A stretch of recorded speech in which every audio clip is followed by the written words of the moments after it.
Now, the other thing, I mean, we're live now, but whatever.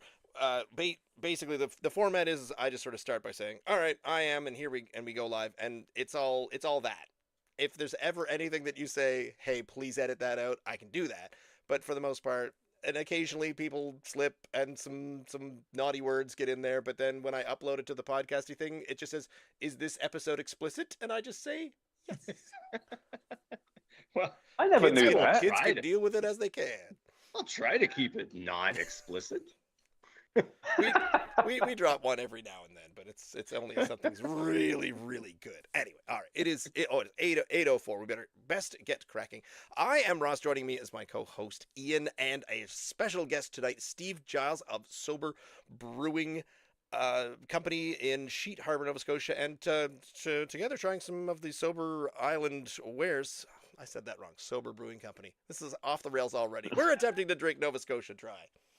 I get nervous around actual beer professionals because Oh well, let's not go crazy here. I bought a brewery. I not necessarily professional. I guess we can start with the story, and the story is the story's there on the website soberislandbrewing.ca. Is you and your wife came here and bought Sober Island? Was it like? Was it for? I don't even remember. I don't pay attention to many things. Was it for sale? Someone just saying, "Hey, yeah, we're done and we're just retiring, and who'd like this?" Yeah, so technically it was for sale, but it wasn't publicly for sale. Yeah, a lot of them do that. Yeah. So they, they had decided to not put a for sale sign on the front of the building and let the world know what was going on. Mm. I'm sure for a number of reasons, but one is they weren't going to shut her down. They were looking for the right buyer, I believe. So yeah, this brewery was started by Rebecca Atkinson. And then when she decided to sell it, my wife and I were in Alberta at the time, already looking for something different. We weren't exactly sure. I had quit my job already. She was ready, willing, and able to quit her job. We were actually looking at a brewery in Alberta. So due diligence fell through on that one, and I'm sure somehow because of the internet or the devices that listen to us, all of a sudden I got an email from a broker in Halifax asking if I would be interested in looking at a brewery out east. So yeah, so What's the time frame for that, Steve? What's that? When was that? So that was back in 2022. So that would have been, I think, fall of 2022. And then I had signed an NDA and got all the paperwork, or most of the paperwork. And then I presented it to my wife to move out here and look at this brewery, and she shut me down hard cold. So, Oops. So I put it on the shelf, and then a couple months later, we actually were in Ontario for Christmas, and she said, "You know what? Maybe we should at least look." So in February, we flew down here with my son, one of my sons, and actually checked the place out and said, "Hey, this is kind of cool. It's a neat little tap room, and it's yeah, we just kind of fell in love with the area." So packed her all up like the Clampets and drove east. Was there an interest or a history in Wow. beer before looking?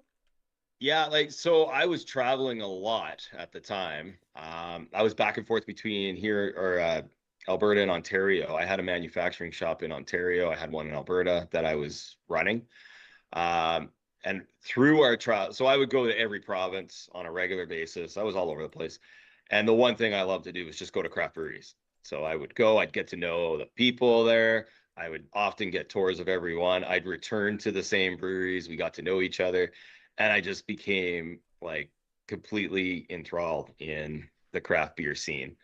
And with that, I was like, my one thing when I left where I was making okay money there. So I just said, oh, we got to do something that we like. I'm not just getting a job for the sake of getting a job. It's got to be fun. And craft beer is kind of fun.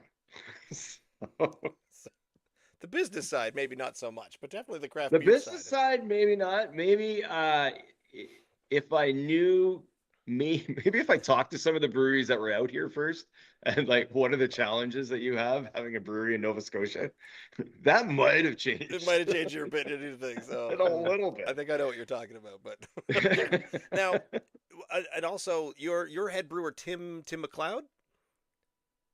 Yeah, He was he the head brewer previous? he was, and a very important part of the whole decision. If Tim wasn't coming along with the whole ride, we wouldn't have done it. We wanted him to stay. We wanted him to be a part of it. Yeah. So that was a Well, big decision piece. So. I mean, moving on, we have many conversations that we can have, but that is a pretty decent slider into what you chose for the first one we're gonna have here is the Beth's Black. Now this one dates back to this is pretty much what Tim's been brewing since Sober Island almost opened, really. Yeah, this is the beer that started it all. Yeah. Oh, well. Ooh. And this was one of our earlier ones that we had on this show, but we have not had it in 5 years. So I'm looking forward to I it. was going to ask. I was really curious because I know we've done it some time ago, and I'm sure that It's not. I mean, I must have had another can of it since then. Oh, yeah. I can't believe I have. I I'm certainly pretty sure have. I have. You go to certain places. It's one of those ones that when you see this on the Yeah. shelf or someone's got it available Yeah. in some Yeah. random bar in Halifax on the waterfront, I was like, ooh, quick, give me that. Yeah. Yeah. I know I have had a few then since then, but I was wondering whether we'd visited it twice. I mean, on the pod because we've done that on several beers. Not Gone not back to them not after a according while. to my research into Okay. our own stuff, but it does say down at the bottom. So it is an oyster stout, and I have looked this up, and it does apparently have a type, but I've not seen many other oyster stouts anywhere. There's not very many of them. There's Moth Lane in PEI did one. I'm not sure if they still do. There's one in Ontario that I know of. There's actually one in Calgary. The interesting thing about this beer, so it's an oyster stout, and we use oysters in it. So it's on the description. So what is an oyster stout? Start by making a killer stout. Once it's stoutly as it can be, love that. We throw pristine bay oysters in during the last 10 minutes of the boil. Shell, meat, juice, and all to add a true taste of the sea. And the first time I read or heard that, I went, no. Yeah. What? No. I was like, shells? Come on. Can you Ross, would you go back to your nerd page there, your spreadsheet? Yeah. And would you mind saying what I gave this all those years We both ago? gave it an 8 out of 10 back then. Okay, 8 out of 10. Steve, would you happen to know whether Tim has done anything? Has he tweaked anything, or is it just like don't mess with a good thing? Not much, if anything. Now, when did you?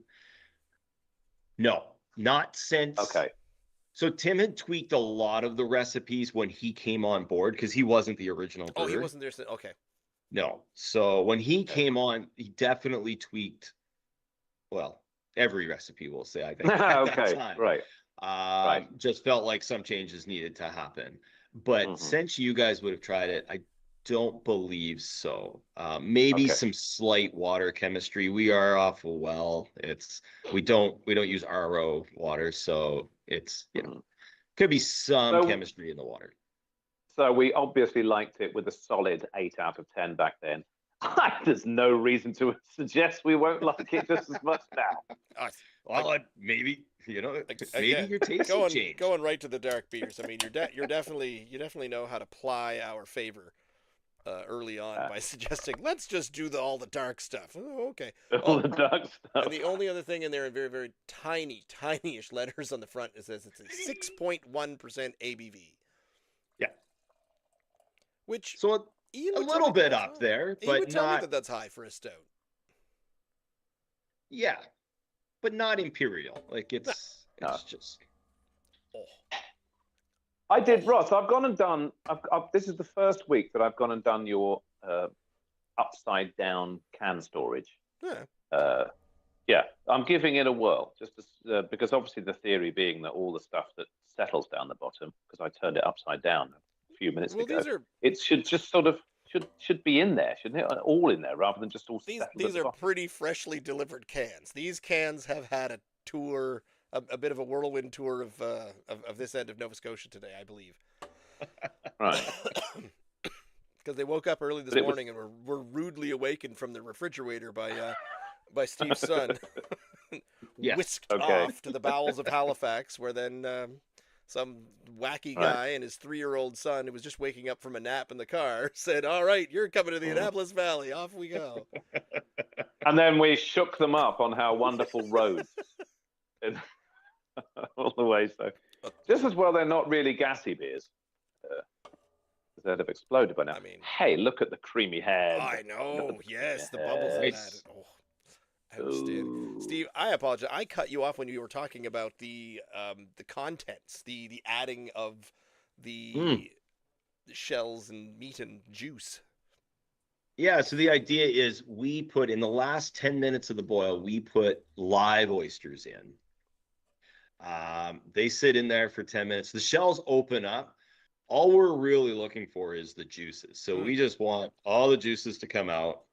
Then they come back out again. So they don't hang out in there. They don't stay in there. They're only in for the 10 minutes. So we're looking for the brininess. So it's really just that little salty brininess that comes really and kind of marries the chocolate malt flavor that you're getting there. You know, anybody that comes in the tap room, I always explain it as like, you know, chocolate and salt just go so well together, so that's why it works. It does, and it surprised the hell out of me the first time I tried one. I said, "Wow, that actually does taste like that's what's going on." And I could absolutely taste the brine. I'm not a big seafood eater, so I wouldn't have said, "Oh, that's definitely not oysters." Pardon me. No, that's pan-fried haddock if I've ever seen one. May I ask what you then do with the oysters? Because I assume they're dead when they come out. Because I mean that's like 100 degrees. They were really live when they went in, but they're certainly not when they come out. What do you do with them? Are they like? Is it like having beer chicken or beer battered fish after?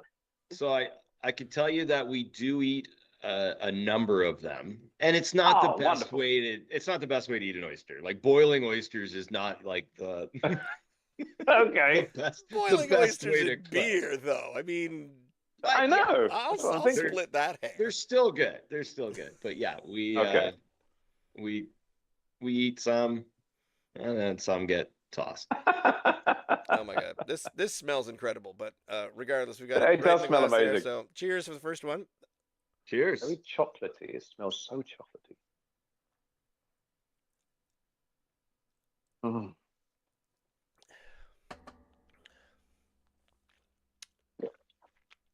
Is that smooth enough for you, Ross? Oh, it's so smooth. Oh, that is wonderful. That is so delicious. It's so creamy. The brininess, the saltiness, the oyster part. Maybe I feel like that's not quite as strong as maybe the first time or earlier times, years and years ago. But again, it could just be batch to batch. It could be water. It could be this. It could be that. But I remember it being a distinctive, you know, if someone said to me, "What is this?" I would have said, "This is fish stout," and I weirdly like it.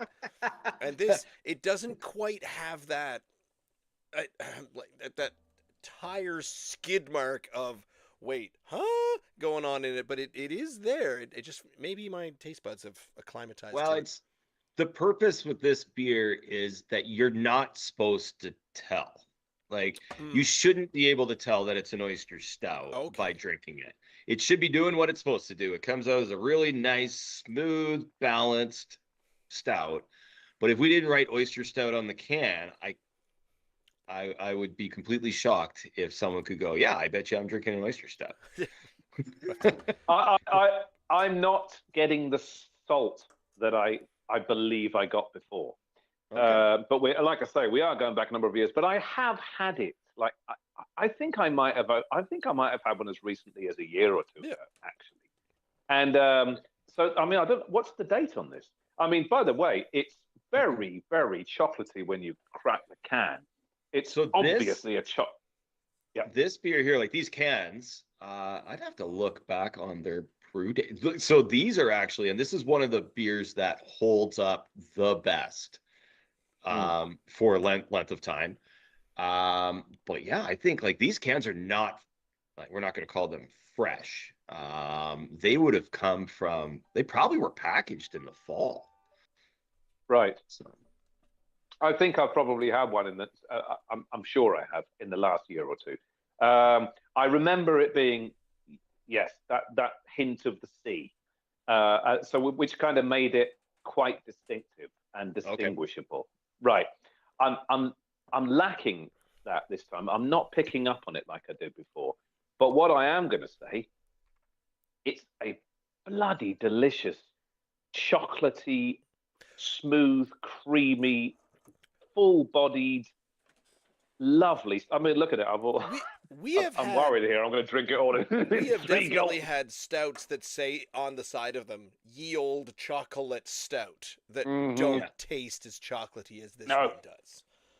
Nope. And that bugs me. I hate stuff like that. When you say there's a flavor, like I always need the flavor, but it's it's starting to come through about midway. So I'm a little ways down the glass, and it's starting to get a little bit of a saltier thing, and it's hiding at the roof of the mouth. And the only thing that I had there was some sort of other one, like a lobster brine beer that we had years and years ago, and it did the same thing that it's doing to me now, where you have it and the saltiness tells you, I'm really thirsty. I need to just pint after pint after pint.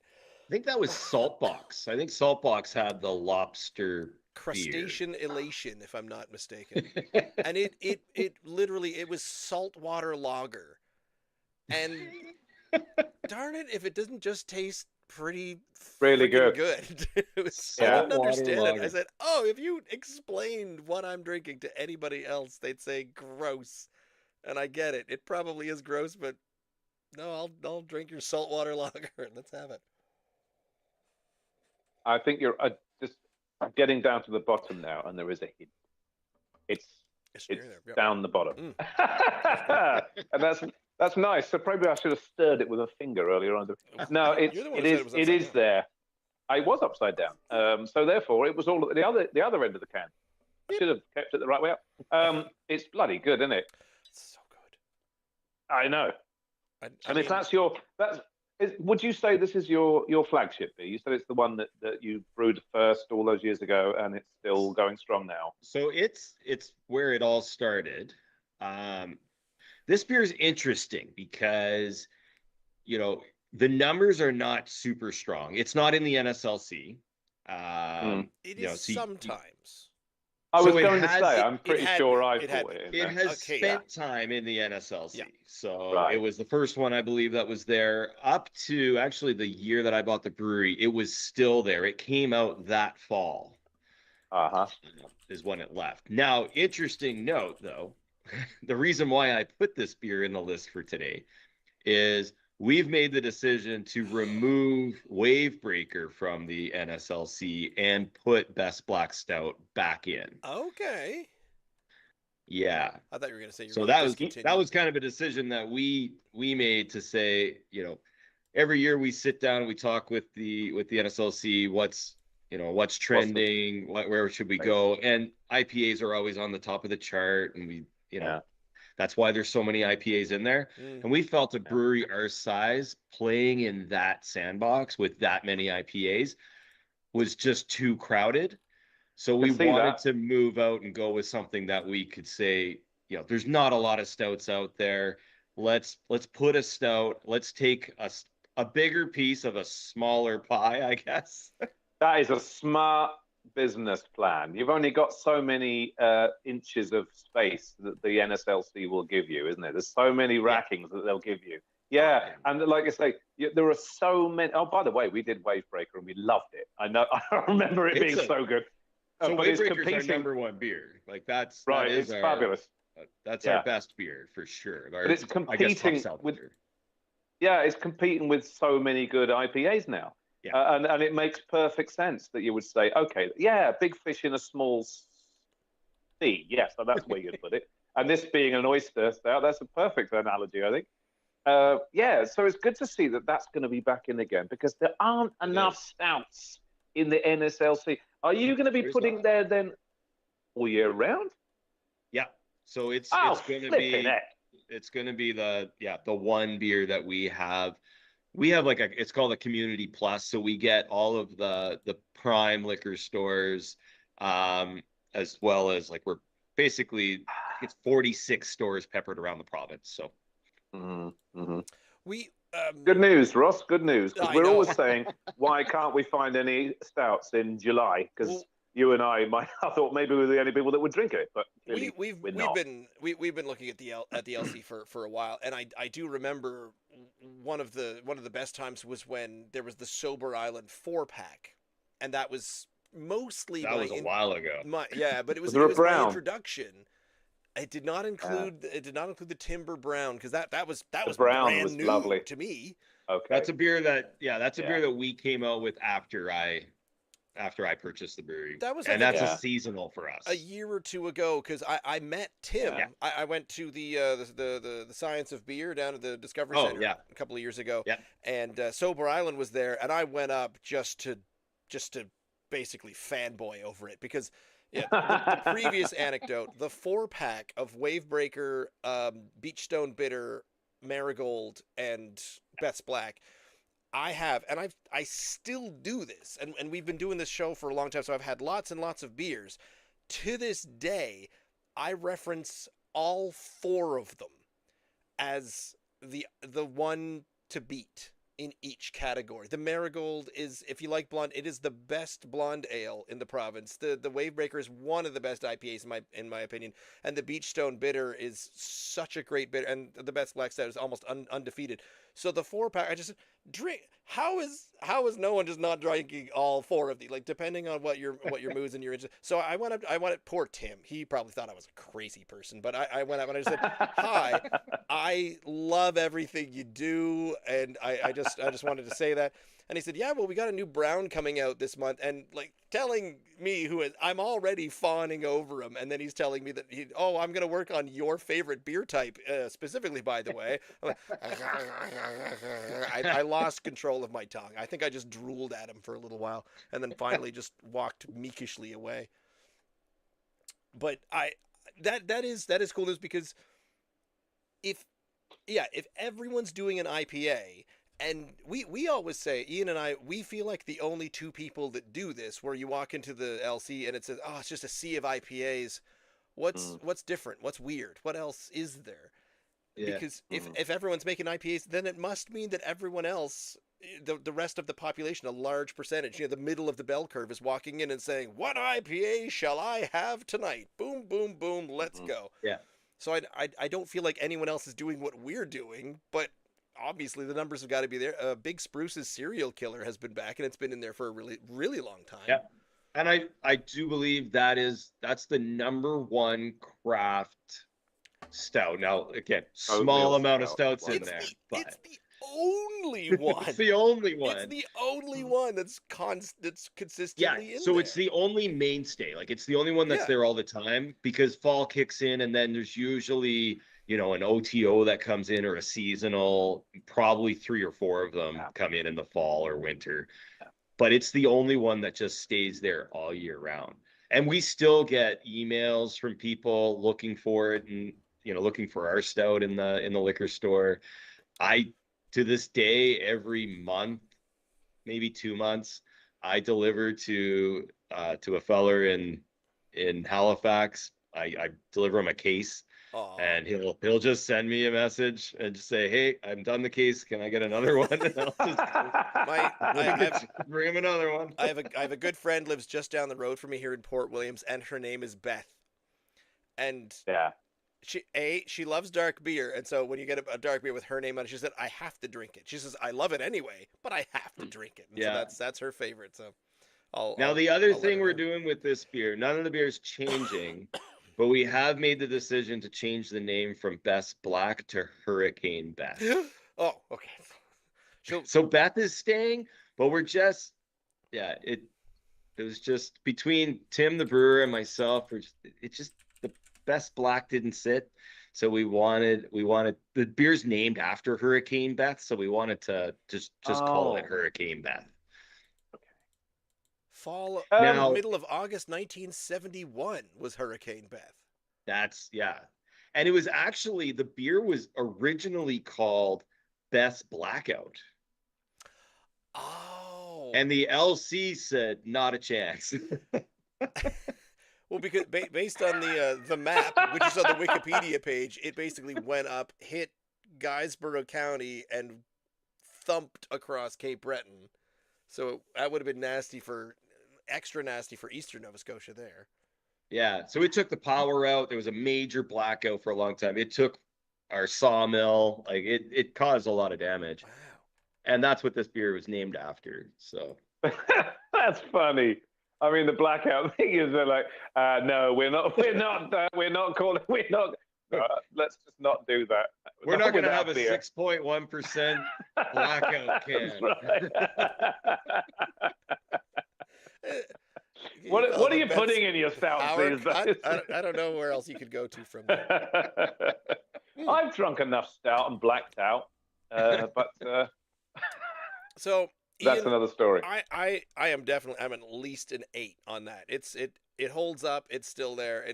Again, it's one of the ones. It's my go-to for when I tell people if you're looking for some interesting craft beers and you want the stout, that is one of the stouts to have.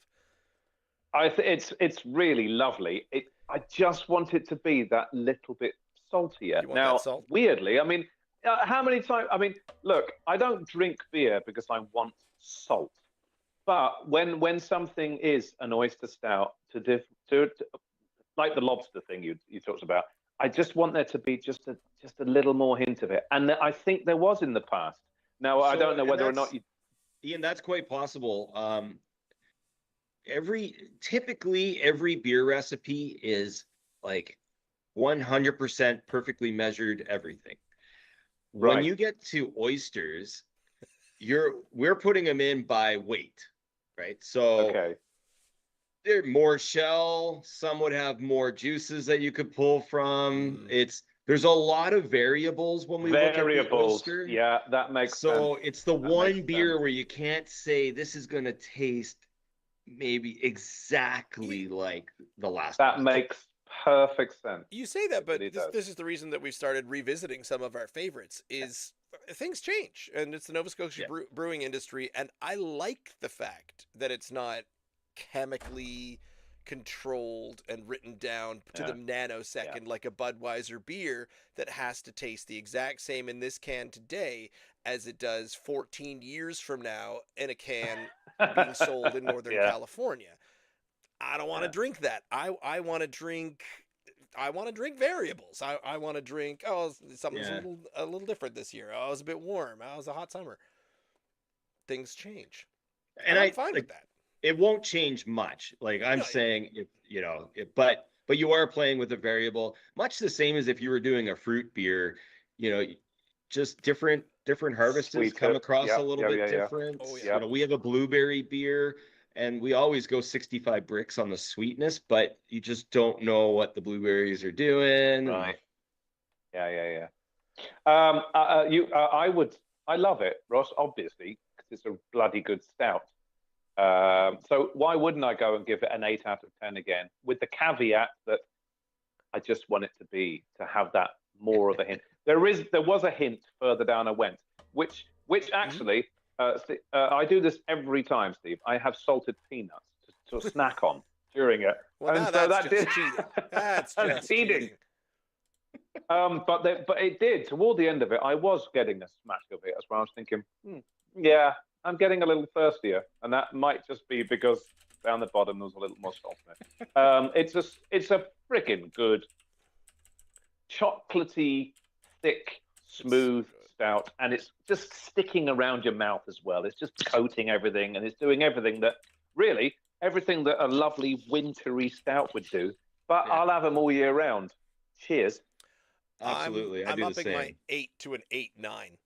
And it would go further, except again, if I wanted to taste awkwardly of fish, that's the only thing that I think I'm missing out on. that awkward fish, which sounds like a weird thing to request, but I have scored highly things that have made me queasy just because of the accurateness of the flavor. I said, "Oh, yep, they did say dead seal pup on the horizon, and that is precisely what's going on in there." Oh, oh. If you ever get a band together, Ross, you and I, can we call it Awkward Fish? Because I think that's it sounds great. I'll to add be it. honest. I'll add sounds it very, to the list. Yeah, I thought you were gonna very recommend indie. Dead Seal Pup on the Horizon. That'll be our first album. There you go. That'd be a All single. right. You can Okay. come out with a single. Okay. How hard could it be to be musicians at this point in life? I'm sure. I'm sure the industry is clamoring for two white-haired old guys.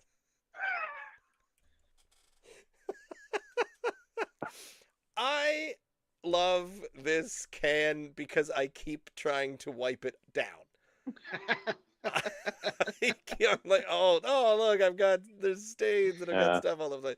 This is Cup O' Joe, a dark roast porter, coming in at, what does that say, 5.8, I think? Yeah. On the side of the can. Says absolutely nothing descriptive about it. There's nothing more sobering than a strong cup of coffee is what you get there.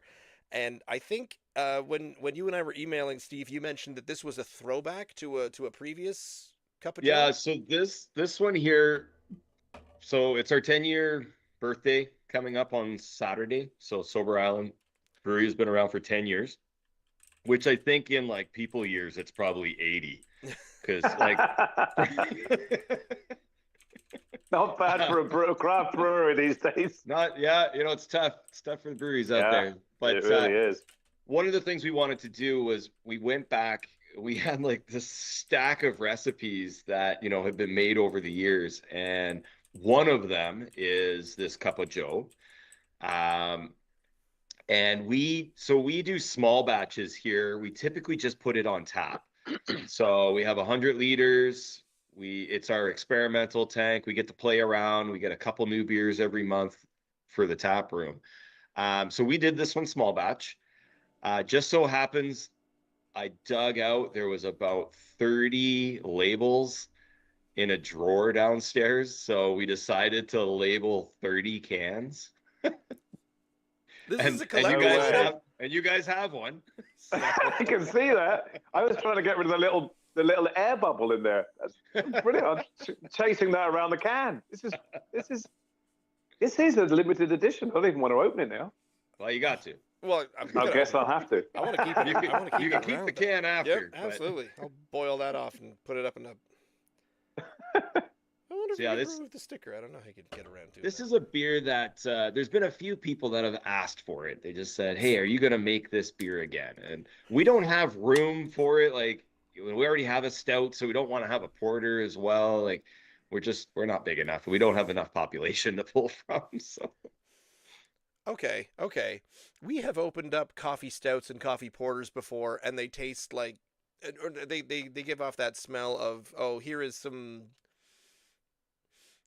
coffee that I don't want to say day old Tim Hortons, but it's got that kind of generic. But this smells like good coffee. Is the difference here? well, this I have is been- good coffee. So we went to Trident and had them grind us up some nice Wow. Italian roast. Coffee? Hello. That's just a cup of but coffee, you and this, know what I this mean, is a though. cold brew. Because we've What? cracked one open and I've went, yeah, okay, Yeah. that's coffee. Yeah, I know what we're getting there. But the smell off this that turned my I head. know. Okay. By the way, Ross, I've had a bit of a headache for the last several days because I've kind of given up coffee. Last Thursday, I made this decision. I thought my insides are a bit funky these days, and I'm drinking like 6 or 7 cups of Joe every day, and eventually I'm like, is it? And I work night shifts, Steve, and I'll drink another 3 or 4 on night shifts, and I'm like, this is not good. This can't be good for me. So I kind of made a conscious decision to sort of stop drinking coffee for a little while to see if it makes a bit of a difference. And of course, when I mentioned that at work, they were like, "Oh, be prepared for this headache you're going to get." But I've kind of switched it over to green tea because it's still got a bit of caffeine in it. But yeah, this kind of just headache thing has been hanging around. So I did sneak one coffee about 3 days ago, but this might be the most coffee I've had in a wee while. I feel in like this can. is an obvious thing to point out, but you do realize that there's something between 6 to 9 cups of coffee a day and cold turkey, right? Well, Rebecca said the same thing. She said, "Why don't you just cut it back?" Yeah, I know. That's a great idea, but I'm not going to do it. I drink between 1 and 2 cups of coffee a day because when I have the Oh, do third you? one, anytime I try to have a third one, if I'm feeling really, it ups. I am just Yeah. biologically Yeah, something else. I know. It ruins everything. So I say nope. I have to. If I'm gonna have 2 a day, I have to spread it out. And I haven't. Oh, Right. there's Jeremy's in the comments saying, "Cheers, fellas." How's it going, Jeremy? And Okay, cool. so dropping it back to maybe 2 cups of coffee within a 24-hour period, you might be a little bit better off because, yeah, it sort of sounds like you're going in full on heroin binge straight into rehab. And I think there's something in between the two that you could wean yourself slightly better than what you've done. Well, I am right now, aren't I? Just sort of weaning myself. Yeah. He did say there were only 30 cans, but I have been so tempted to do exactly this with home brews, is to hold back a whole bunch of coffee, cold brew or grinds or whatever, just as an experiment, just to throw it in and see what happens, to give it even just in a regular boxed stout homebrew kit that you can get, just to throw a bunch of coffee at it and see what happens. But I'm kind of wary, because if I go and throw stuff in there and I don't know, and it's all off or whatever, or just doesn't work well, you think, well, that was 6 weeks or 2 months down the drain, and the sort of $80 that's just thrown down the drain. But it would be worth experimenting, I think, to do this. But clearly, this is not that level. This is these are professionals we're talking about. was this Trident coming to you, or you looking for something to make? You said you weren't looking for another dark beer at the time. No, like we were. So the history of this beer, I don't know, because the beer was made before I got here. It was I don't know how many batches they did of it, but they had labels, so it was part of their at least one big batch. So, and I'm not sure why Trident was selected. We wanted to go back to Trident because it was the original coffee used.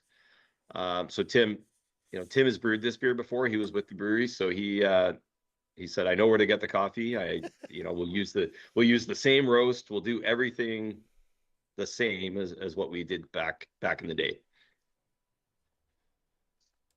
And it does have and amazingly has a ton of coffee flavor. Now we're less than a half a pound of ground coffee in 100 liters. So I'm surprised of how much it comes through.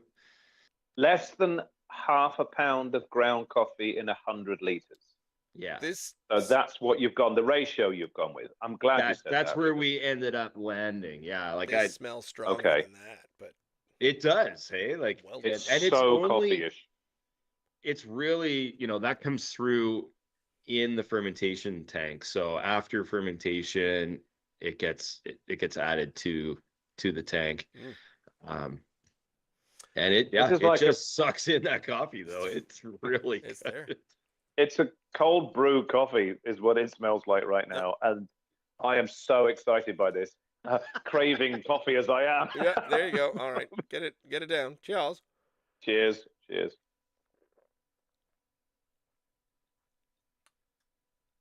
Oh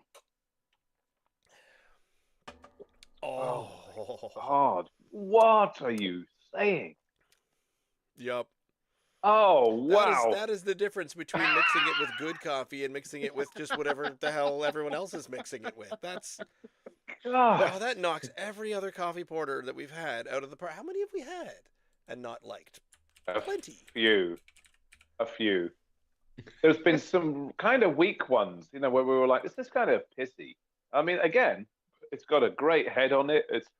It's full bodied. Some of them have been. I mean, the things with porters, of course, is some of them can be a little weedy. We have had them that we're thinking, actually, this is more full bodied than a porter. This is like a stout. But on the other end of the spectrum, we've had some porters we're thinking this is not much more than a nut brown ale. This is something. This is so rich for a porter, Steve. This is amazing.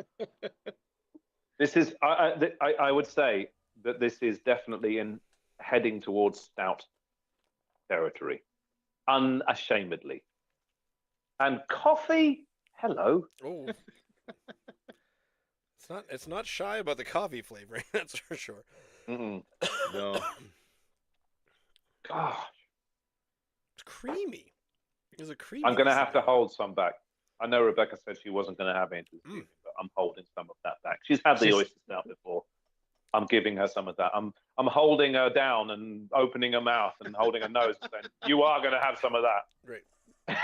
This will all be going in the police report next week. She loves coffee as well. She's well known for it. That is extraordinary.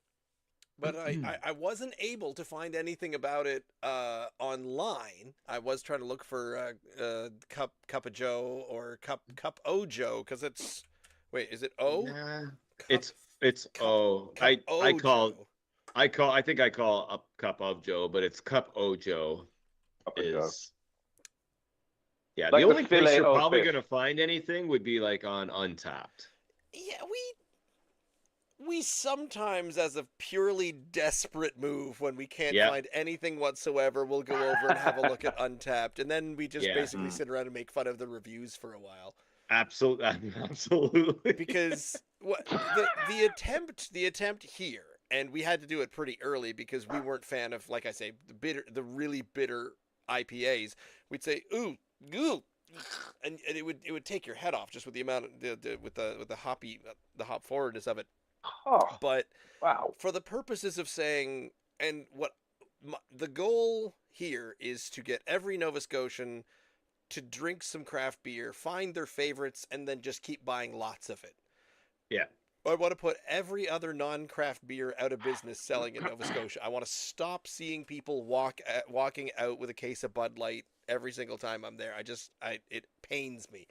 So where we drink one of these and we drink something that we don't like, we say, "Ugh, I personally do not like it," but it's got the bitterness, it's got the profile. They said it was going to be a hop infusion. That is happening, and you try to describe to the best of your abilities what's going on. It's medium bodied.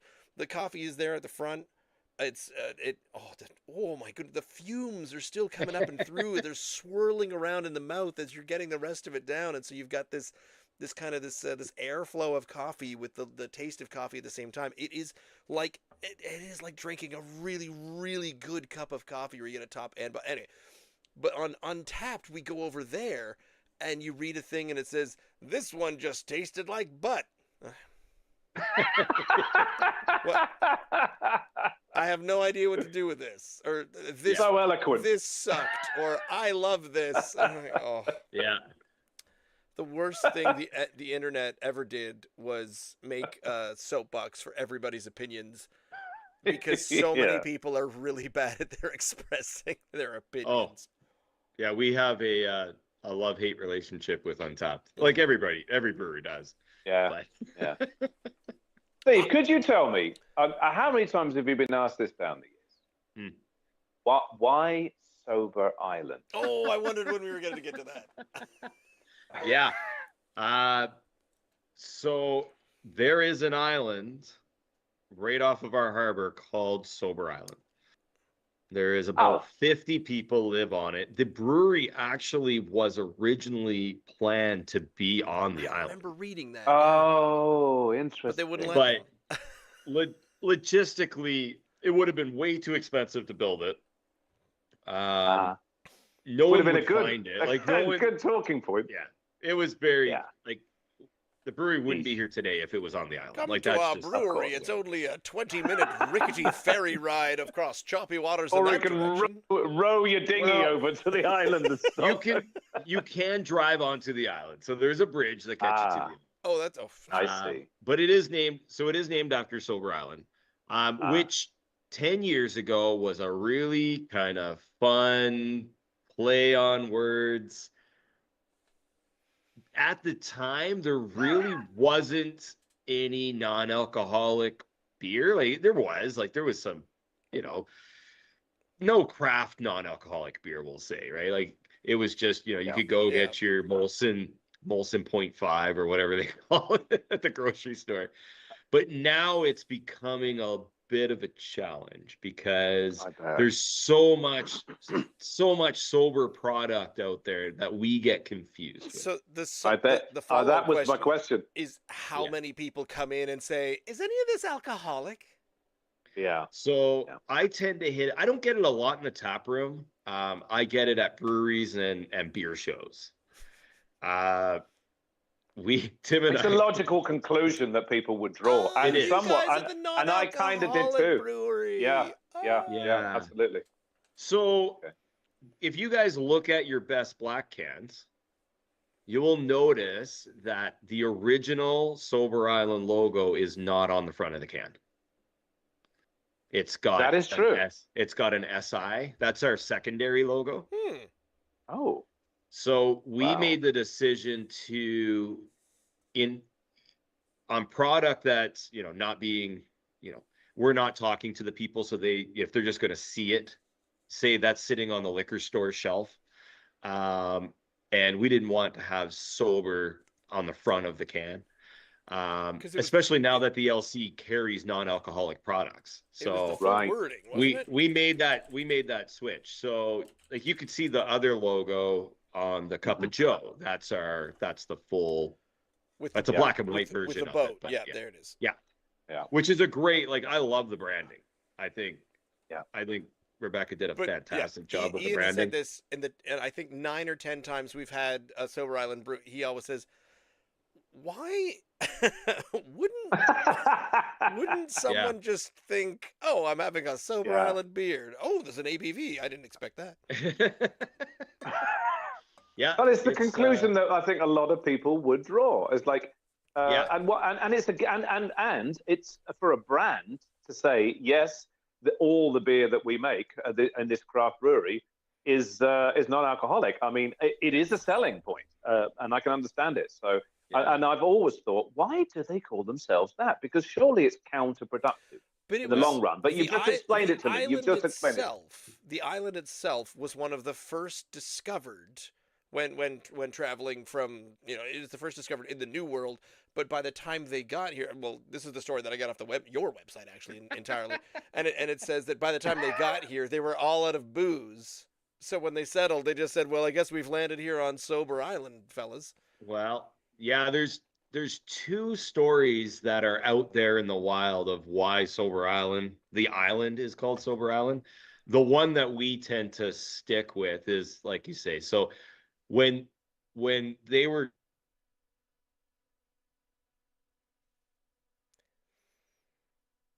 and when they would name an island, they would cheers to the island. So whatever they were drinking, their rum or whatnot, they would cheers to this island and give it a name. And there's so many islands going up the eastern shore of Nova Scotia that by the time they got to Sober Island, they ran out of booze and said, "Well, this is Sober Island." That's I love that. What you call it, live sale, maybe? I don't know. Yeah, even if it isn't actually factual, that's the one we're going to go with. That's the one we're going with. There'd be an interesting project if you could sort of like make it into a puzzle of take all the islands up the eastern shore and then just try to fit them into all the lakes in the eastern HRM there outside of Dartmouth. Some of the islands are pretty big. Like the area between Halifax and us, there's an area of islands, and it's actually called 100 Wild Islands. So there's at least 100 right there.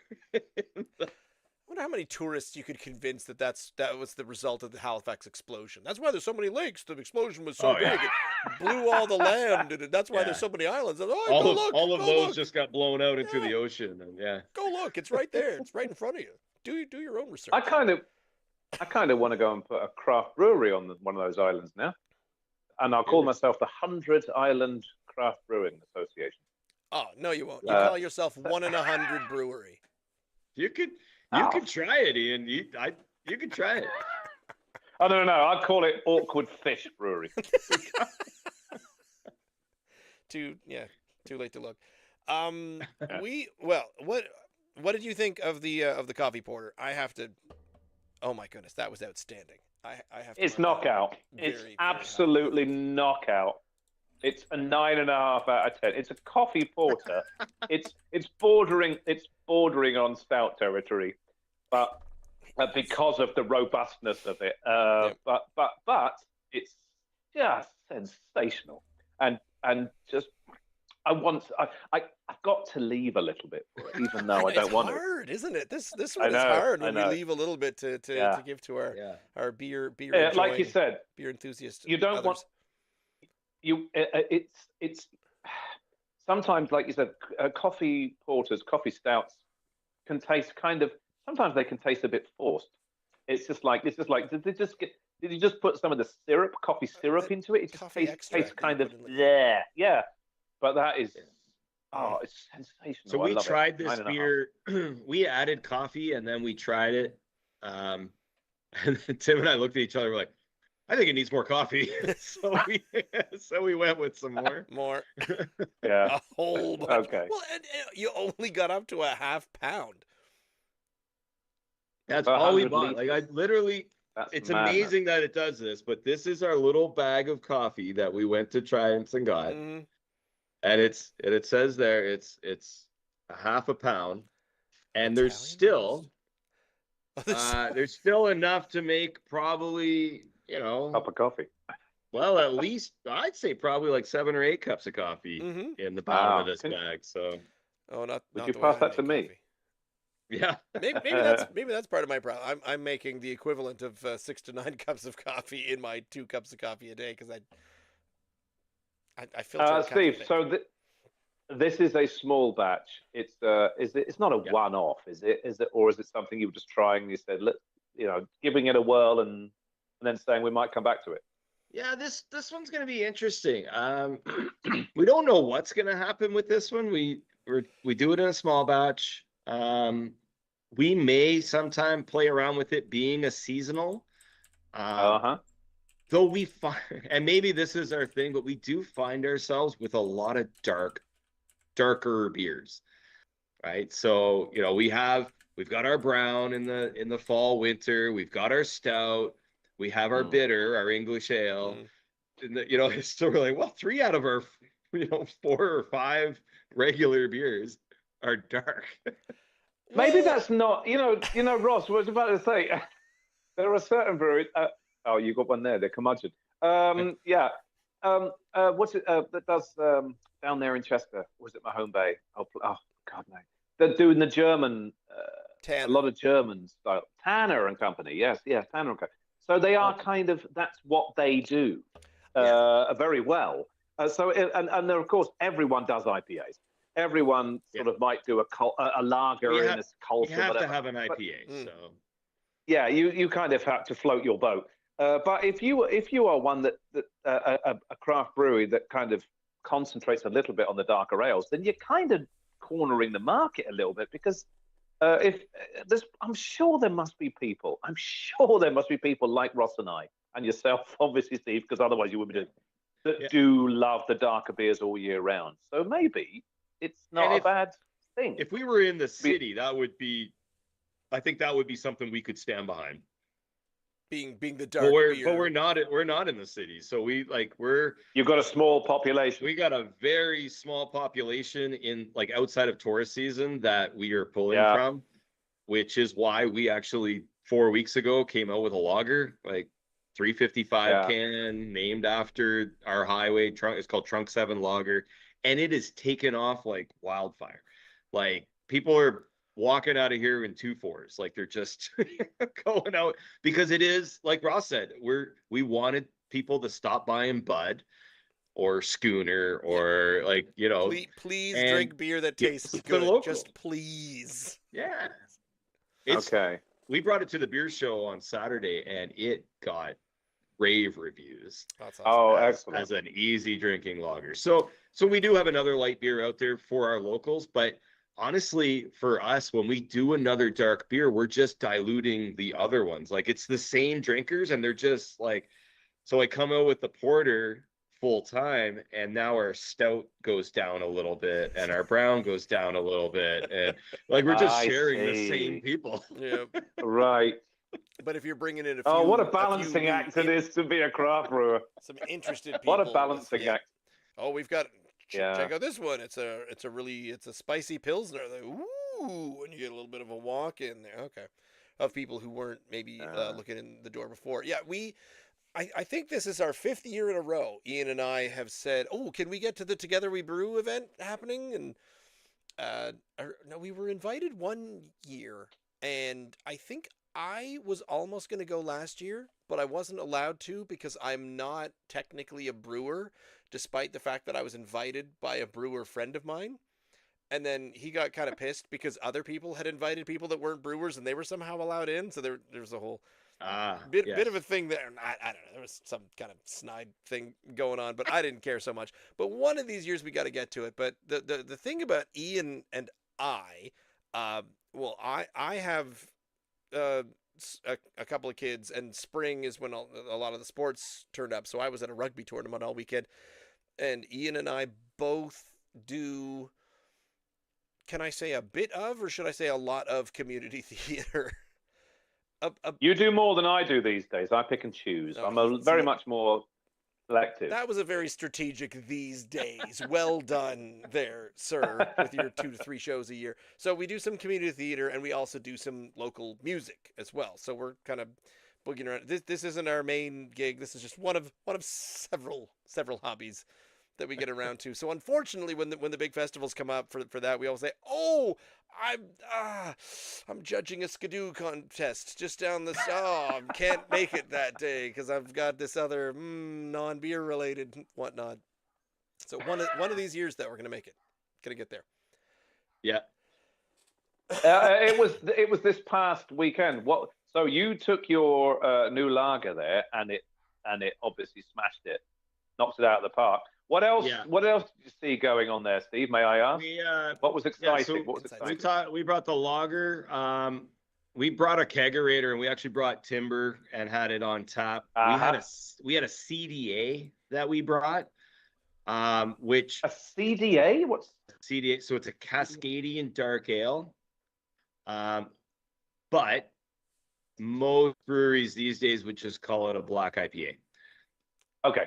But Tim, our brewer, Tim, is very like old school. And he's like, there's no such thing as a black IPA. It's a Cascadian dark ale. Right. But you got to sell it. So, you got to sell it. So the cool thing about that beer was, one, it was delicious. So it's that hoppy, dark, malty beer.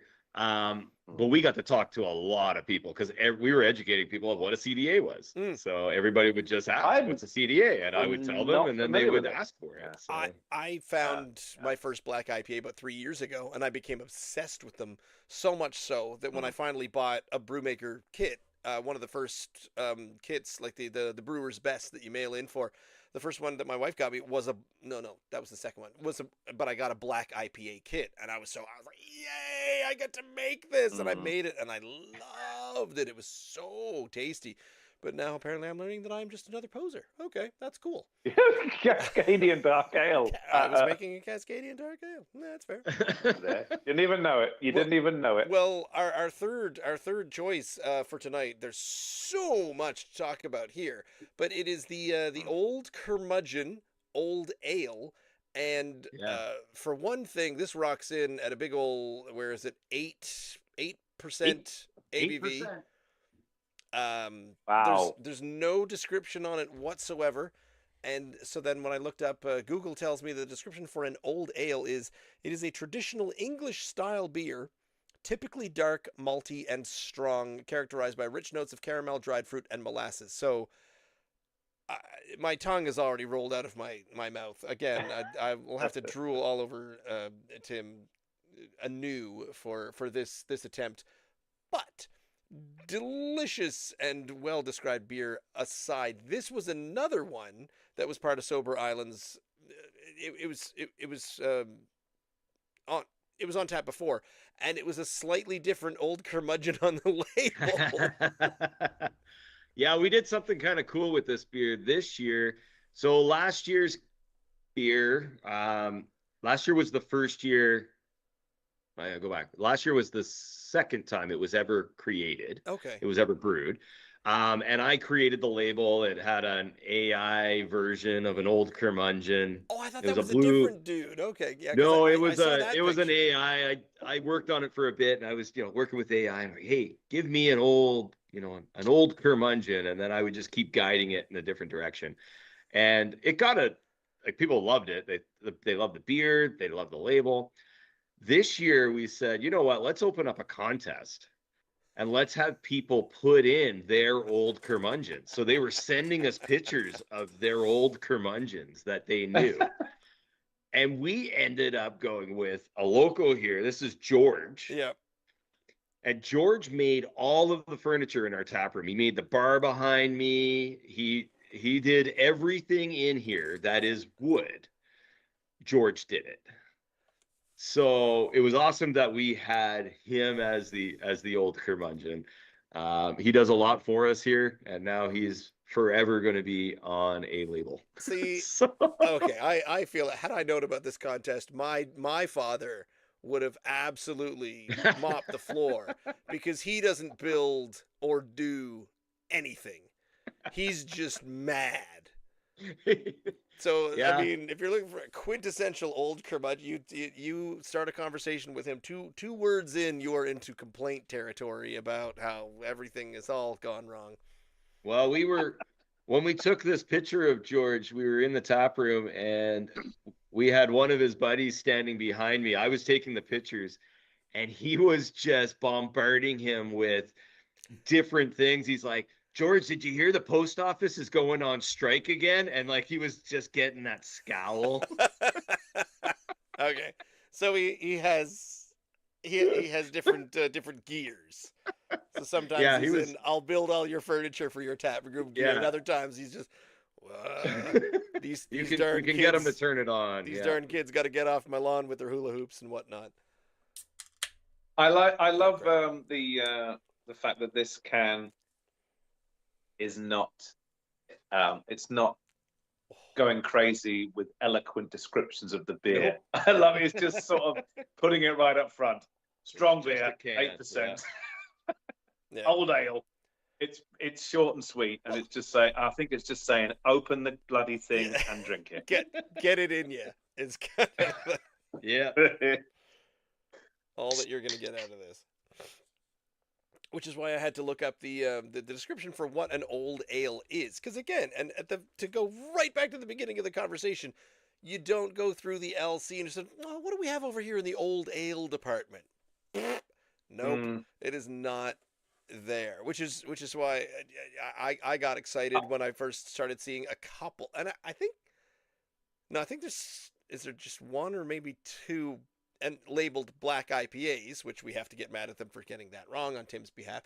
But I got excited about a slightly new category that even though it says it's an IPA, it's a much less bitter, blow your head off, and a much more kind of muted, maltier, but very robust, interesting flavor than anything else. And I think, oh, good, look, there's something else coming to our stores. Does it say it's an IPA, Ross? No, it is not an IPA. I was going to say, it very surprised me. Judging by the very limited description, as I said, and the can and just the alcoholic content and the old ale, I was kind of thinking Steve, correct me if I'm wrong. I'm thinking this is in wee heavy territory. Yeah, it would be. Oh.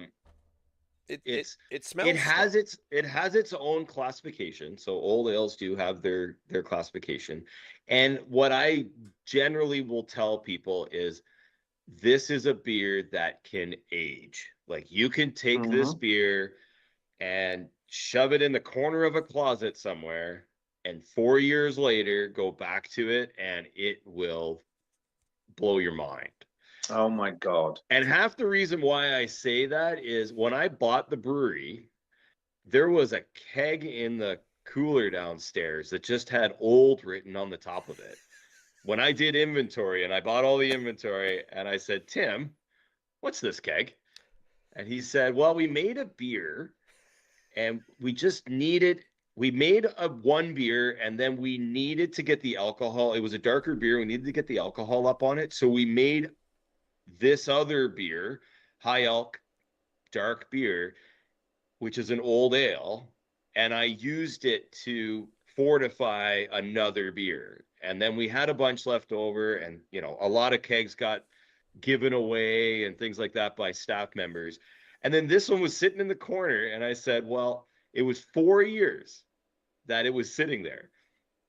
And Christmas time came, and I said, let's tap that thing. We'll try it. And if it's good, let's have it for Christmas. And it was one of the best things I think I ever tried. It was so good. So is an Is it? old ale just a supremely alcoholed up thing that So you can add to fortify other beers? You can, like, there's many different ways. Like, this is what the original purpose of this beer was. We now it stands on its own because so we did that one keg and people really liked it. Like we had that one sitting downstairs. Then we decided to make a full run batch of it again and put it in bottles. We actually bottled that one, and we bottled most of this one. I did the can version because it was easier to travel, and next year it will be all cans. Just bottles are hard to deal with these days. I would. Cans are so much easier. I mean, I know I've already said that I would love to see porters and stouts and darker, richer beers all year round. Yet this to me is I'm sitting by the fire in November, on a chilly November evening. It's not quite into Christmas beer territory, but it's the shoulder, very much a shoulder season. It's smelling of November to me. Chilly November evening where I want a warming beer, to take the edge off the cold. Ross. Did you hear my Google description of what this is? Like this isn't the official Sober Island one, but what an old ale is. It says a traditional English style beer, typically dark, malty, and strong, characterized by rich notes of caramel, dried fruit, and molasses. Designed for long maturation, these ales often develop oxidative, sherry-like notes, making them perfect for sipping. Historically, they were stock ales, aged in cellars. Now often considered stronger, warmer counterparts to dark milds. Ooh, you're the Mr. Hyde of my dark milds, Jekyll. And I will add that even though I said I want stouts and porters all year round, if I were to be having a drink on a hot July evening, this wouldn't be it. No. Not until 11:30 p.m. No, this could be, if you're going to drink this in the summertime, you're going to have it at the campfire. Yep. You're gonna sit down and likely share it. You may have a half a glass, but just sit down in the evening when it cools off by the campfire. This is a beer that matches that. It's so. Did you give a caveat? You said you could get rid of any naughty words. This is fucking awesome. That's how I'd get rid of it. I just said I could say that we have them. Oh, it's so good. I'm not swigging it. I'm not doing it like the best black earlier on. I almost did in 3 gulps. Yep. I ain't doing that with You're this. right. This You is gotta like you sip. say. This is sippable. The thing with this one is there's 8% beers that when you drink them, you get that sharpness. Like it's an 8%. The booziness. Yeah. This Boozy. beer doesn't have it. You No. are quite right. I'm getting a strong, like, where it says dried fruit in there. I almost want to say this is like, I mean, I know grape juice is technically it's raisin in French, but it tastes like I'm drinking raisins. This is just a very I am sensing the fruity, but also the body of a dark fruit as well. You're getting the crunchiness of like dates. One of the or prunes. characteristics we picked off of this one, we called it burnt sugar. Like when your grandmother made a pie and it kind of overflowed onto the pan and then it kind of crystallizes and it created this caramelized burnt sugar and you just peel a piece off. It has a lot of those characteristics. The reason I'm familiar Molasses. with caramelized and burnt sugar, just like your basic refined sugar, your Red Path bag, or what is it, red something. Anyway, the basic paper bag of sugar that you get. Going back to Christmas, I'm glad we're talking about winter and Christmas because it seems perfectly seasonal for the time. It feels like it right now. Oh yeah, absolutely. So at Christmas time, when you're making your gingerbread houses, and if the icing just isn't quite doing the trick, what you want to do is you just get a pan and you just start melting some sugar on it, just very, very, very low heat, and you dip your gingerbread house in it and just started affixing itself. That thing is rock solid and not coming apart. You ice it afterwards, but that caramelized sugar will and the smell in the house. Oh, that's Christmas. So I'm digging the reference to the caramelized sugar, but that is I do mention the booziness of beers when we have something even like a 7.5%. It starts tasting. Yeah. Oh, this tastes like a beer that someone just dropped a shot of whiskey in. Yeah, this is totally not that. You can tell.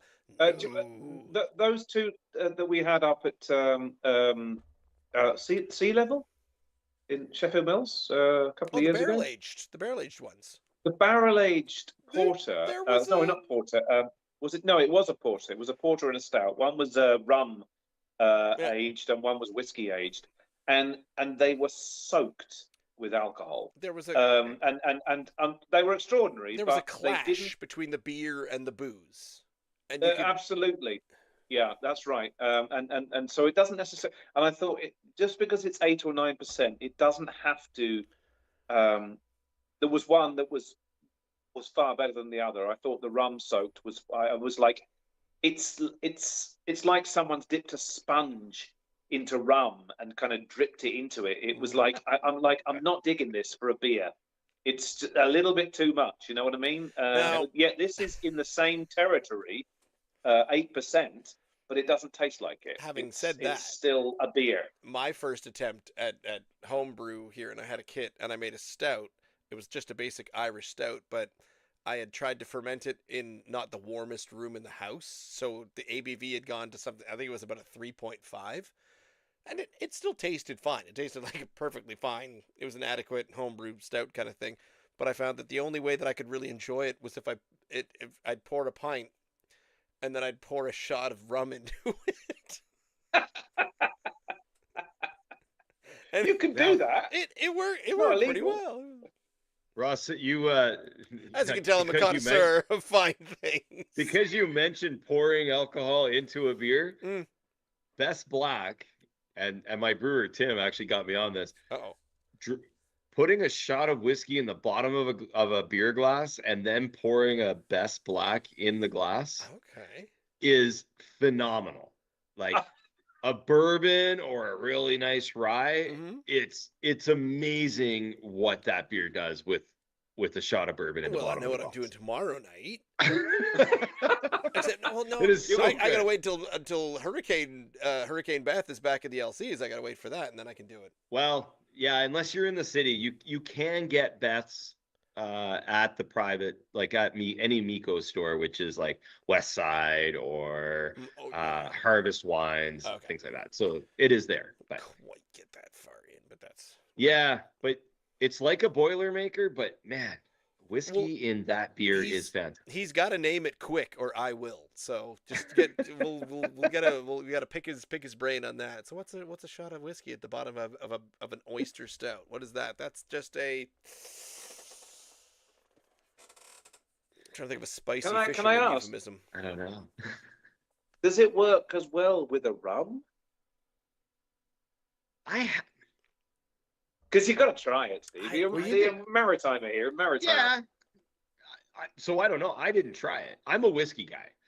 So Okay. outside of Okay. beer, I'm a whiskey guy. So I'm Mm. sure it does. Rum may be a little too sweet. That's true. It's already sweet. The stouts Yeah. are already sweet. Oh, because Yes, it's yes, yes, yes, chocolately. yes. No, that's true. So you do need something much Yeah, drier. that's And a like you good say, point. a good So- rye would do it. And that's probably why, Ross, the sea level rum soaked thing Was too didn't hit with me. sweet. Oh, it was. I mean, I love rum. I've become a big fan of rum since I Yeah. moved to the Maritimes. I used to be a single malt man myself, but nowadays I like a rum. When I'm having a hard liquor, by the way, I don't want to give you the wrong impression. I'm not a pisshead here. I just like one occasionally. But when I do, Oh, you I have an do like accent, so I just automatically assumed. so I do like a shot of rum, but that one didn't work for me. It was just, and the whiskey one was far better. I don't want to be talking about other craft brews, but of course they are just as wonderful. Yeah. This is out of the park. This is off the scale. When So we fucking good. drink other strong beers, the things we complain about aren't in this. It's about the most simplistic way I can put that, because we do talk about, oh, the booziness is there. No booziness here. You can't Yeah. taste the strength. You wouldn't say that this was an 8%. You take a sip of it and sort of say, 6, 7 max, Yeah. maybe, just from Yeah. flavor alone. And then again, like Ian, like you say, the sweetness usually ramps up once the ABV gets up there, but no such thing. And I can No. just No. imagine what you could combine this It with. is. It's a special beer. Like we do this one once a year. We usually end of summer. We usually will throw it in the tank. So this beer had like we sit on this beer even in the fermentation tank. So we just sit it in the tank for 3 to 4 months. Mm. So we just sit on it bulk and let it. Because it's such a big beer, we don't get a full 800 liters out of it, but there's a lot of malt in there. It's you need to get it to 8. I have a question. Yeah. Steve, do you ever enter any of your beers into the Canadian craft brewing competitions? We have in the past. Have you entered the Olde Curmudgeon into the Old Ale? I think this is an old ale categories. I don't think we've entered this one yet. You guys did our barley wine once. We entered the barley wine. We did have the barley wine. It's all sold out. We're done the barley wine now. It took years to sell it, but it was like a 12%. And you guys had it on the show. Probably, I don't know. Maybe it might have been almost a year ago. But yeah, no, this one, I think, especially in this batch, was really good. This could be It bloody is. this could be a qualifier on the beer competition. So this one would sit. I gotta remember now because they're really loose with some of the categories, so a lot of them get combined in the beer awards. We've tried adjusting what we look for based on their categories sometimes, and yeah, there is a little bit of a merge over. Yeah, they're like, obviously they can't do every single different style. Well, they're inventing them. People, craft breweries are just coming up with. The lines are being blurred crazily now. That you don't know. Yeah. I mean, who the hell heard of a white stout like 5 years ago? You're like, what the hell? They're just making shit up now, just to appeal to the occasional punter that wants something a bit different. So whereas we used to have 12 or 15 styles of beer, we've got 50, 60 different styles of beer now, and Yeah. and they're just expanding all the time. It's crazy. There is, like, there's so many out there, and so all of the competitions are doing their best to try to capture them all. But then the other thing that happens is if there's little application, so if they get, too little of a beer sent in for that style, they'll start combining the styles. So, Right. Oh. and then just doing them as like a bigger group of just strong dark beer or Okay. whatever that is. Well, But that makes I think Well, this beer I don't is know. definitely worthy of being sent in. I'm quite Yes. happy with Yeah. it. I don't know what category. I mean, you just called it an old ale. Now, if that is a category, or is it? Would it? So it's very difficult to know. Would it go in with the wee heavies or the Scotch ales or something? I don't know. I can't But remember. but it's so good. Jesus. Why are you all the way over there, about 130 kilometers away? Because We I'd ask be in ourselves there. that sometimes. Well, We're out here pumping out double batches of lager now. we've had this Yeah. we've had this discussion over the last few, because every time a brewery closes, and I think it was one or two, no, it was Two Crows closing in the city that brought up this this conversation again, where we decided that if you are in a delightfully just far enough away from someone else that there's there's enough population hub of competition that will not pit you against each other, but you can survive remotely on your own, and you don't need to be within HRM and fighting with Nine Locks, Propeller, Garrett, and Garrison. Then that's where, and I won't say success, but survivability lives. Absolutely. So being rural has its pros and cons, And right? So we have your biggest population, 80% of the population of the province is in Halifax. Yeah. So it just makes sense for a brewery there. They're going to get a lot of traffic. People are going to have a ton of access to their products. So whether they're going takeout or they're going to utilize the tap room. Then you get out here in the Sheet Harbour, and we have a very small group of people to pull from. In the winter or in the summertime, we have a lot of tourists, which is great. We get to pull from that. Mm-hmm. But in the off season, we are also the only place that people can come and enjoy, beer aside, just to enjoy music or the company of other people. Your Instagram page, the acts, the music, the environment. It's I feel like the craft brewery is coming around to be the new community the new no, it's community house. Not like theater. Yes, we're Get a together. hub. Rec So hall. we There are, it is. There. we're the community hub. We'll say, like, on a day-to-day basis, people come in to even just drop something off and say, Judy's going to come and pick this up. Like, we're just that one place where everything is happening. Heritage down in Yarmouth. I mean, and Two Islands in Parsboro. Oh, yep. Like 100%. Like, you just have to be, you're peppered all around the province. And it's something that all the breweries out there are fighting for.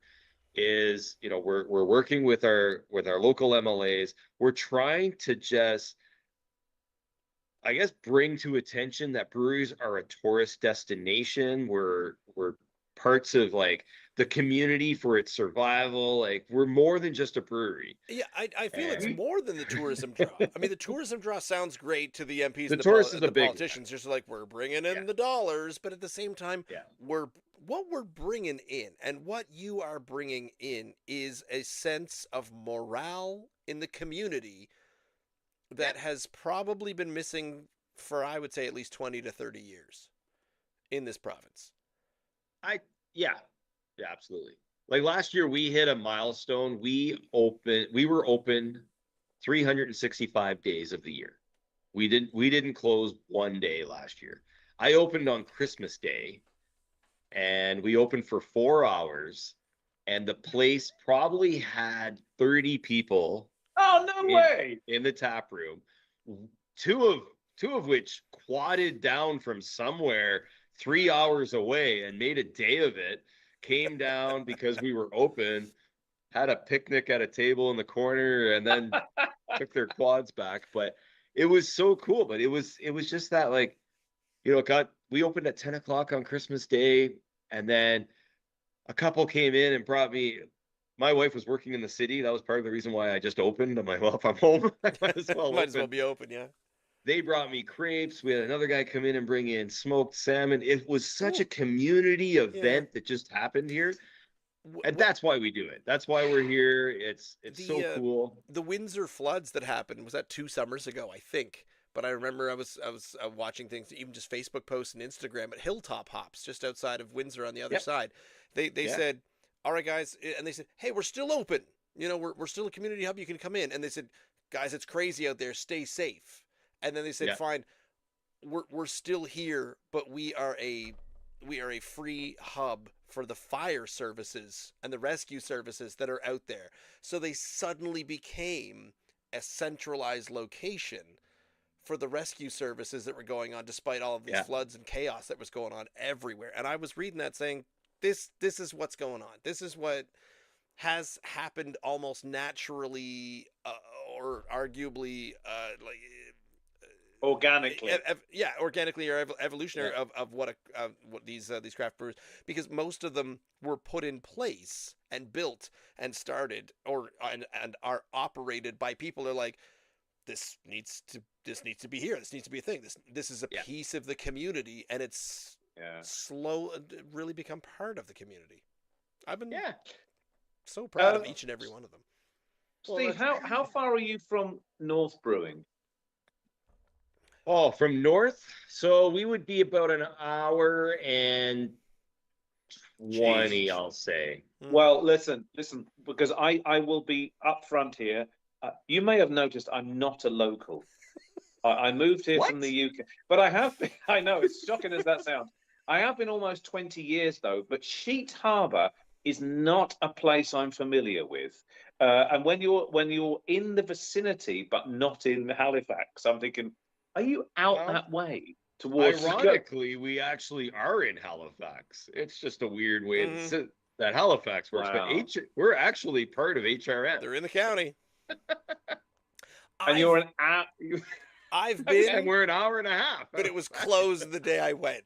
I think it was like a Sunday in February or something. And this was years and years and years ago. That was years ago, because we're open now. Because you'd be open on Christmas Day, yeah. So we're always open. I got to get back down the Eastern Shore. I don't spend enough time down there. We the Canso Peninsula is the only part of the province that my wife and I didn't explore during the height of the pandemic. So we gotta get up towards the East Coast again. We went through Sherbrooke Village when it was in the off season. Okay. And we drove through it anyway, and we're like, this is really cool. We got to come back, and we haven't yet. So. Ian, we have a partner relationship with the restaurant next door, which is called the Henley House, and the owner of that restaurant, is from Wales, and so she has a lot of English dishes. They're fantastic. They're only open in the summertime, so they'll be open I think they open the last week of April here, and then they'll be open till about October. But if you're ever down in this area, you get to enjoy the brewery and a fantastic English meal next door. I'm going to say two things about that. That sounds really delightful, because I'm always looking to try and get around more of Nova Scotia, because clearly I haven't seen enough of it. But two, if she's Welsh and you're saying she's cooking English meals, she's going to crucify you, Steve. Yeah, I know. I always say English, and then I get nailed every time. But that's my ignorance, Ian. That's my ignorance. Call a Welsh. Well, I just asked you if you were close to North Brewing, and since that's my ignorance. No, we actually, the closest, like we have Harbour Brewing that's in Musquodoboit Harbour. They're the closest brewery to us, so they would be just 45-50 minutes. Yeah. Now that said, we actually open up our beer garden is open every summer in Musquodoboit as well. So we do get to pull from a bit more of the Halifax traffic when we're open in the beer garden. Would you might be on the map closest to Backstage up in Stellarton. So Backstage, ultimately, man, that's really close to. If we went to Musquodoboit Harbor, it's probably about the same distance. Oh, If we went to Musquodoboit Harbor Stellarton. definitely has it, but I Yeah. think Backstage is probably closer to north, and definitely closer than Rare Yes. Bird. Yes. Yeah. Keep forgetting how I thin the stop into province is sometimes. Backstage probably every other time I do a market in New Glasgow. I usually stop into Backstage, and they've got some good beers on They tap. do. I had a really great red there last year. Yeah. It- Unfortunately, they don't get a lot of beer out to the public. They do growlers and they bottle some, but really they're just burning through their own beer at their tap room. And when that works within the community, then if it ain't It's broke, you get your best margin on tap. Like it's Yeah. they do a lot of music. Why throw money at the NSLC if you don't have to? Why? I'm going to have to bow out here. I'm a little older than the couple. I'm not sure that. I don't know, Ross. I'm sort of 11 years older than you. I'm not sure, Steve. I might be a little older than you. I'm not sure, but my bladder is beginning to tell me that this is a well kept secret. Ross never bows out because he has a little bucket under his table. He told me this nice. off air some time ago that sometimes he just will just release himself while he's talking to me on air, which was Nice. I never knew, but thank you for letting me know. There have Well been played. seldom emergencies. I think one, Best but Black that's it. Best Black I've had before. It's wonderful. It's still 8 out of 10. A little saltiness dialed up would please me even more. The Cup of Joe was astonishing. It was fabulous. It's a full-on 9.5. This Olde Curmudgeon, I don't know where to go with it. I need more of this. I need more I of don't this kind know. of thing. This is really I've become such a fan of East Coast IPAs in in the last year or two. You got sucked in. You got sucked into the vortex. I got sucked in because they became so much better, so much better. Well, also, However, everyone's making one. No one's making one of these. No one's making an old I know. ale. This is the market to be cornered, I'm sure. not at this time of year. So therefore, it's a 9.8. I mean, I'm not going to give it a 10 because I don't know where to go from there. But this is amazing. Can't give anything a 10. It's very good. I will echo. I've got to that best I leave. can. Good night, folks. It's been great. I think I'm a 9. I'm outta for here. that one. Nice chatting with you, Ian. Well, I definitely want to thank Steve Giles for being here and talking to us tonight and offering up the 3 delicious beers and recognizing that all we wanted to do was drink some dark malty beers on a dark night. Thank my co-host Ian for being here. You can find our podcast in all the podcasty places. You can visit our YouTube page, youtube.com/@drinknsdry, where that's where some of the excerpts, the shorts, the live version goes up there, and we've also got some shorts up on the Instagram page or the TikTok. I think we're Drink NS Dry, and everywhere you will find Drink NS Dry. And we're here live every Wednesday night at 8 p.m. So, thank you for tuning in, and we'll see you again next week. Good night. Awesome. Thanks for having me.